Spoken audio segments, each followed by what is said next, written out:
मेदामोन आं दा दोंसे खन्थाइ आवरायनो आखायाव लादों।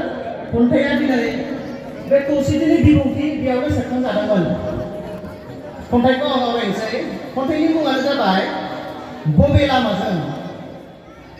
लामाया जोंनि दोंसेयानो नै बर' आगोमा फिसाफोर नोंसोर गोसोआव दंना बै समनि जाथायफोरखौ हर सान सुथुरफोरजों दावहा नांबोना खास्रि बिस्रि थैनि गाबजों गेलेबोनायफोरखौ दिनै नोंसोर बावगारलांनो नागिरबाय।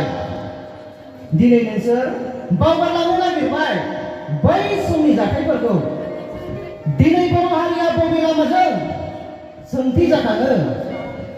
सनाथि आबारिमोना दाबो गेलेयो बै सोमखोर गामियाव बावना थाङाखै आरो बावनायबो नङा। ज'